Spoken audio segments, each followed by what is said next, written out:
أصدقاء المتابعين لقناة كوبتك كوجي، أهلا بكم في فيديو جديد على القناة. الأدلة التاريخية على قيامة المسيح قوية جدا ومترابطة بشكل كبير. في الفيديو ده هعرض لكم آراء أكبر علماء ناقدين للكتاب المقدس اهتموا جدا بحدث القيامة وبذلوا مجهود كبير جدا في توضيح الأدلة دي.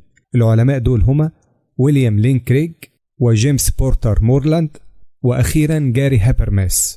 الهدف من الفيديو ده انه يعمل زي خلاصة لأهم النقاط اللي قالوها ويبين قوة الأدلة التاريخية اللي بتثبت قيامة المسيح. لكن قبل ما أبدأ ما تنسوش تعملوا لايك للفيديو واشتراك في القناة وتفعلوا زر الجرس علشان يوصل لكم إشعار بكل فيديو جديد بينزل على القناة. وكمان هنتظر تشاركونا بآرائكم وتعليقاتكم أسفل الفيديو. في طريقة بتستخدم اليومين دول علشان نعرف إذا كان حدث معين تاريخي ولا لأ. الطريقة دي اسمها الاستنتاج لأفضل تفسير. العالم ويليام لين كريج وصف الطريقة دي بأنها طريقة بنبدأ فيها من الأدلة المتاحة قدامنا وبعدين نحدد إيه هو التفسير اللي لو كان صح هيكون أفضل تفسير للأدلة دي. بمعنى تاني إننا لازم نصدق إن حدث تاريخي حصل لو كان هو أفضل تفسير للأدلة المحيطة بيه. لما نبص على الأدلة حقيقة القيامة بتظهر بوضوح إنها أفضل تفسير. مفيش نظرية تانية تقدر تفسر الأدلة دي. علشان كده في أسس تاريخية قوية بتؤكد إن يسوع المسيح قام من الموت. لازم أنوه لشيء مهم وأتمنى من الجميع يتقبلوه برحب صدر، إننا لما هنثبت إن القيامة حدث تاريخي مش لازم نفترض إن العهد الجديد موحى به من الله أو حتى إنه جدير بالثقة، مع إن إيماننا الكامل إن العهد الجديد هو كلمة الله الموحى بها من الروح القدس. لكن هنركز هنا على 3 حقائق حتى العلماء المشككين معترفين بيها. بمعنى تاني ال3 حقائق دي قوية لدرجة انهم مقبولين من المؤرخين الجادين مهما كانت توجهاتهم، وبالتالي اي نظرية لازم تقدر تفسر الادلة دي بشكل جيد. ال3 حقائق دول هما: 1. القبر اللي اتدفن فيه يسوع وتم اكتشافه فارغ من قبل مجموعة من النساء يوم الأحد اللي بعد الصلب. 2. تلاميذ يسوع مروا بتجارب حقيقية مع شخص هم اعتقدوا انه كان المسيح القائم من الموت. 3. نتيجة لكرازة وبشارة التلاميذ اللي كانت مركزة على القيامة اتأسست الكنيسة المسيحية وكبرت. تقريبا كل العلماء اللي بيبحثوا في موضوع القيامة مهما كانت توجهاتهم الفكرية بيوافقوا على ال3 حقائق دي. هنشوف ان قيامة المسيح هي افضل تفسير لكل واحدة منهم على حدة، لكن بعدين هنشوف بشكل اكبر اهمية انه لما الحقائق دي تتجمع مع بعض هتكون الحجة اقوى بكتير للقيامة، لأن المشكك مش هيضطر يلاقي تفسير واحد بس لحقيقة تاريخية، لكن هيلاقي 3 حقائق. ال3 حقائق دول بيعملوا زي حبل متين من 3 خيوط مش ممكن يتقطع أبدا. خلونا نبدأ في الحقيقة الأولى وهي القبر الفارغ. في البداية إيه الدليل إن القبر اللي تم وضع فيه يسوع اتوجد فارغ يوم الحد بعد الصلب على طول، وكان اللي اكتشفوه مجموعة من النساء؟ أول حاجة التلاميذ بدأوا يبشروا بالقيامة في نفس المدينة اللي يسوع اتصلب واتدفن فيها، يعني في مدينة أورشليم، وما كانوش راحوا بلد تانية محدش يعرف فيها يسوع وبدأوا يقولوا إنه قام. بالعكس، ده كانوا بيقولوا الكلام ده قدام الناس اللي كانوا شايفين وعايشين الأحداث. يعني لو كان جسد يسوع لسه في القبر الناس ببساطة ما كانتش هتصدقهم وكانوا هيقولوا عليهم مجانين. زي ما العالم بول ألتهاوس قال، ما كانوش هيقدروا يستمروا حتى ساعة واحدة في أورشليم بالكلام عن القيامة لو الناس ما كانتش فعلا متأكدة ان القبر فارغ. تاني حاجة، حتى أقدم الحجج اللي اليهود قالوها ضد المسيحية بتعترف ان القبر كان فارغ. لما نرجع لنص إنجيل متى 28 والآيات من 11 ل 15 بيحكي ان اليهود قالوا ان التلاميذ سرقوا الجسد علشان يبرروا القبر الفارغ، وده في حد ذاته اعتراف غير مباشر ان القبر فعلا كان فارغ. كمان في كتابات يهودية قديمة زي تولدوت يشوع بتقول نفس الكلام وتحاول تفسر ليه القبر فارغ. ده غير مناظرة حصلت في القرن الثاني بين واحد مسيحي ويهودي، واليهودي قال نفس الحجة دي. يعني بوضوح اليهود نفسهم كانوا معترفين ان القبر ما كانش فيه جسد. طيب ليه النقطة دي مهمة؟ لأن اليهود وقتها كانوا ضد المسيحية جدا وكانوا شهود خصوم، فلو حتى الأعداء اعترفوا بحاجة مش في مصلحتهم يبقى أكيد دي حقيقة مش قادرين ينكروها. وعلشان كده دكتور بول ماير بيقول على ده إنه دليل إيجابي جاي من مصدر معادي. يعني لو العدو قال حاجة مش لصالحه أكيد بتكون صح. تالت حاجة، الرواية اللي في إنجيل مرقس عن القبر الفارغ مبنية على مصدر قديم جدا بيرجع لأقل من 7 سنين بعد القيامة، وده يخلي القصة أقرب للحقيقة من إنها تكون مجرد أسطورة. الباحث الألماني رودولف بيتش لاحظ أن المصدر ده مش بيذكر اسم رئيس الكهنة، وده معناه أن قيافة اللي كان رئيس الكهنة وقتها كان لسه عايش لما القصة دي بدأت تنتشر، وبما أنه كان في المنصب من سنة 18 ميلاديا لسنة 37 ميلاديا، فالمصدر ده أكيد بدأ ينتشر قبل سنة 37، يعني خلال 7 سنين من الأحداث.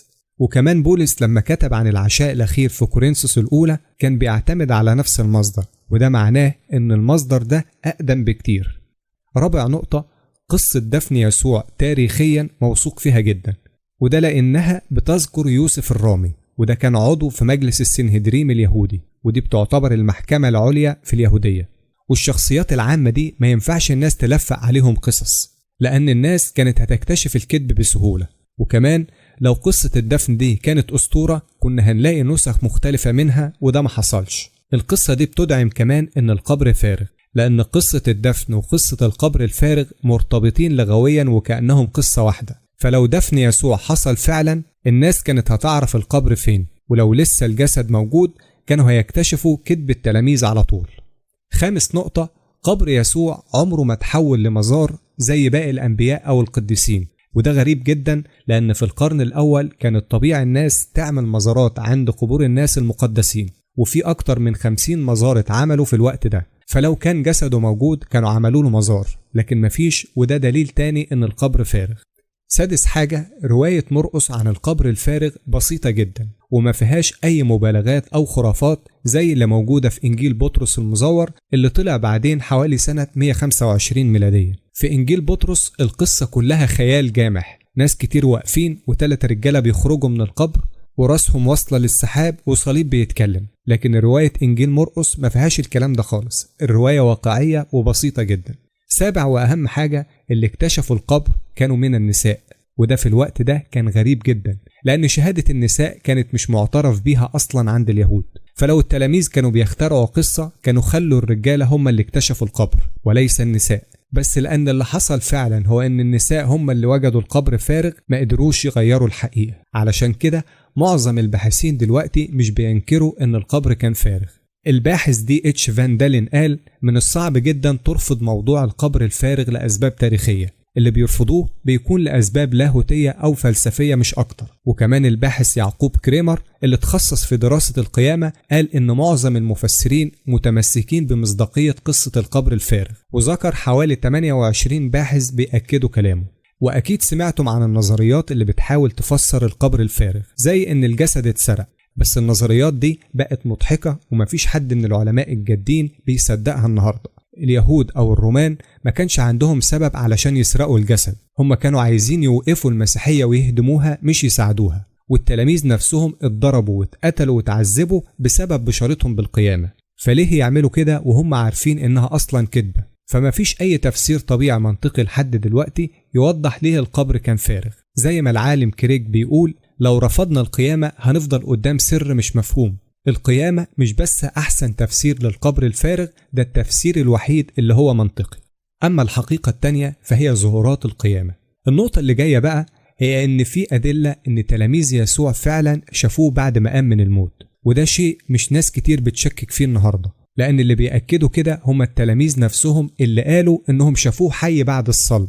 والمثير إنك مش لازم تكون مصدق الأناجيل علشان تصدق المعلومة دي. في رسالة بولس الرسول الأولى لأهل كورنثوس الإصحاح 15 والأعداد من 3 ل 8 بولس كتب قانون إيماني قديم رسولي عن موت ودفن وقيامة يسوع، وده بيعتبر قانون أقدم حتى من الرسالة اللي هو بيكتبها. بيقول فيه: فإنني سلمت إليكم في الأول ما قبلته أنا أيضا، أن المسيح مات من أجل خطايانا حسب الكتب، وإنه دفن، وأنه قام في اليوم الثالث حسب الكتب، وأنه ظهر لصفا ثم لل12، وبعد ذلك ظهر دفعة واحدة لأكثر من 500 أخ. المؤرخين والنقاد المتخصصين متفقين إن بولس استلم الكلام ده من القديس بطرس والقديس يعقوب، وده كان بعد صلب يسوع ب3 ل 5 سنين فقط.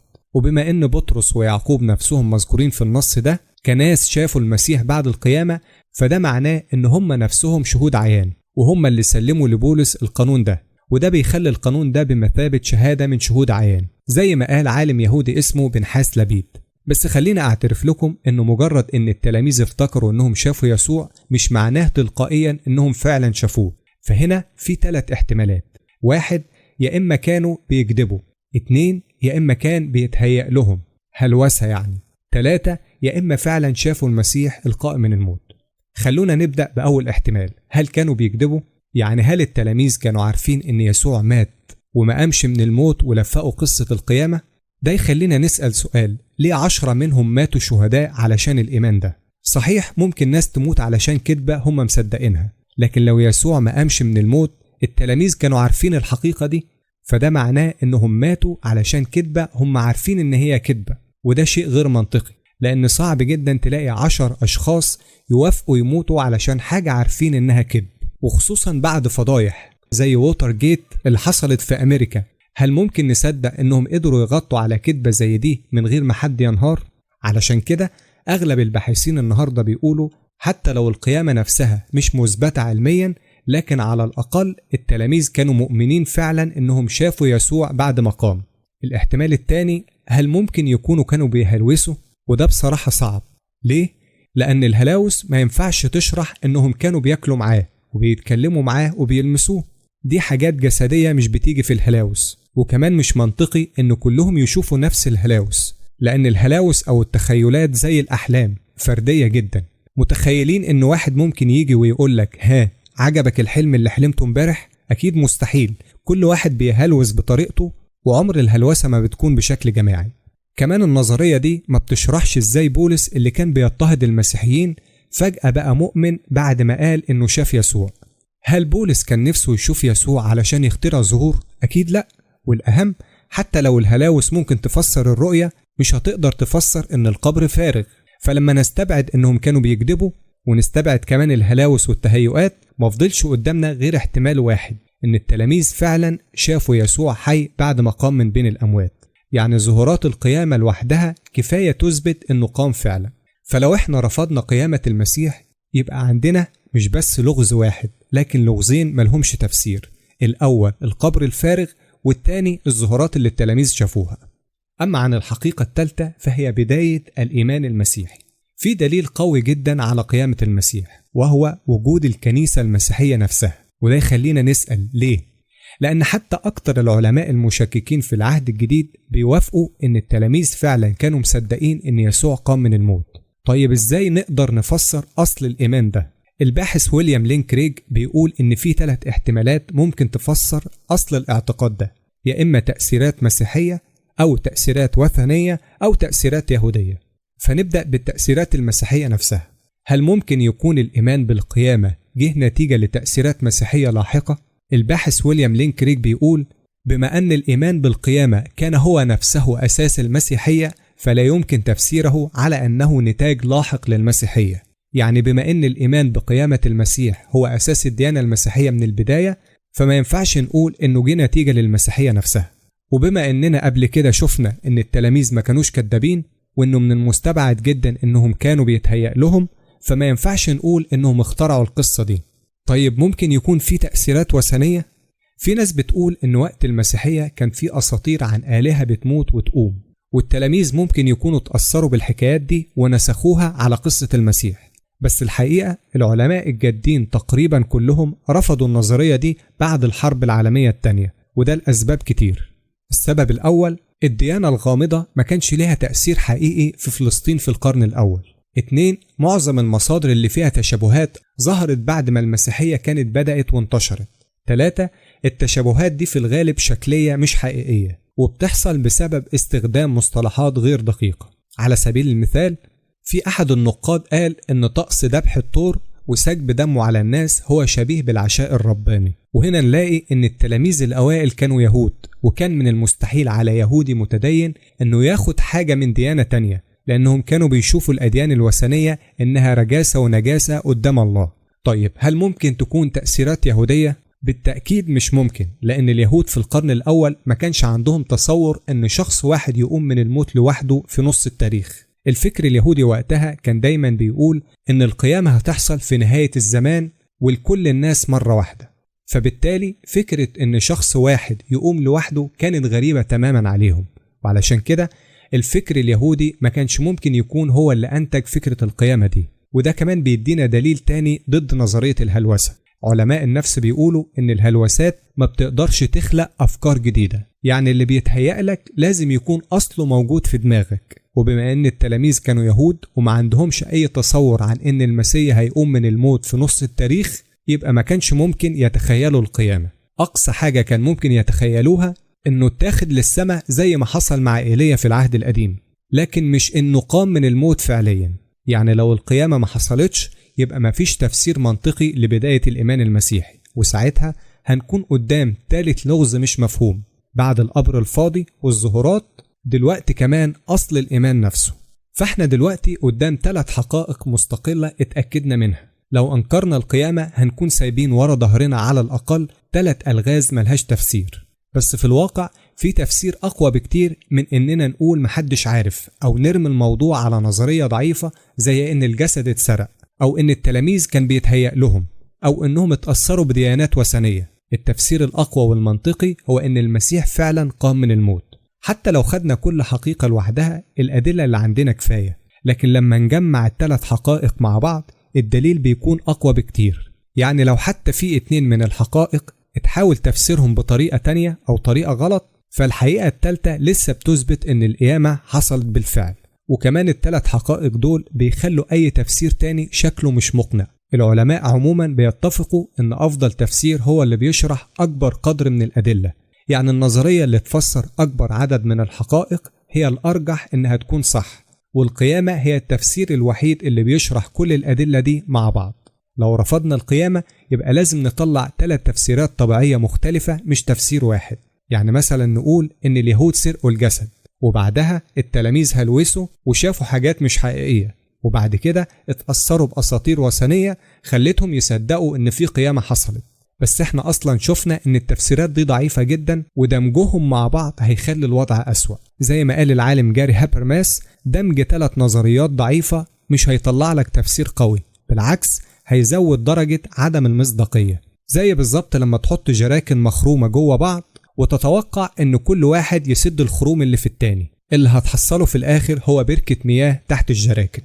وقبل ما ندخل بسرعة في نتائج القيامة ومعانيها، عايز أتكلم معاكم بسرعة عن أكتر نظرية منتشرة حاليا ضد القيامة، وهي إن القيامة مجرد أسطورة اتطورت مع الوقت. بس الحقيقة إن الأدلة اللي معانا لحد دلوقتي كافية تماما إنها تدفن الفكرة دي.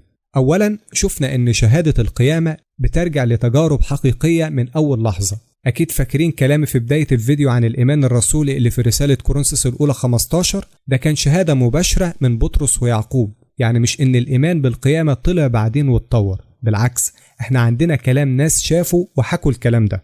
تاني حاجة، إزاي نظرية الأسطورة هتفسر إن القبر كان فاضي.